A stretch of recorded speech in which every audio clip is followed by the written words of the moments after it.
இன்றைக்கி நம்ம முட்டைக்கோஸை வச்சு ஒரு ஸ்நாக்ஸ் எப்படி சிம்பிளாக ரெடி பண்ணலான்னு பார்க்கலாம். நான் ஒரு பாதி முட்டைக்கோஸ் எடுத்திருக்கேன். நீங்கள் உங்களுக்கு எவ்வளோ தேவையோ அவ்வளோ எடுத்துக்கோங்க. இந்த மாதிரி நல்லா குட்டி குட்டியாக சின்னதாக கட் பண்ணி வச்சுக்கணும்.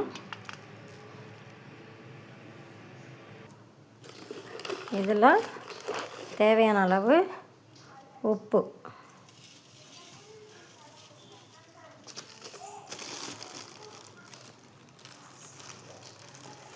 கடலை மாவு,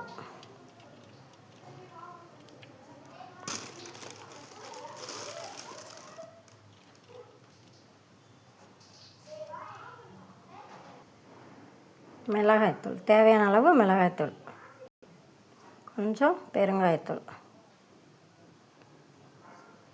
இந்த கிறிஸ்பியாக வரணுன்றதுக்காக கொஞ்சம்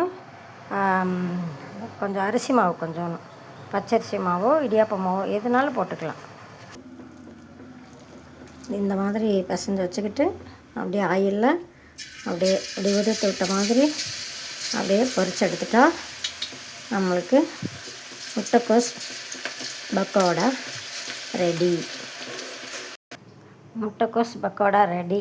முட்டைக்கோஸ் சாப்பிடாத குழந்தைங்க கூட இப்படி செஞ்சு தந்தால் நல்லா சாப்பிடுவாங்க. நீங்களும் வீட்டில் ட்ரை பண்ணி பார்த்துட்டு எப்படி இருக்குன்னு சொல்லுங்கள். தேங்க்யூ.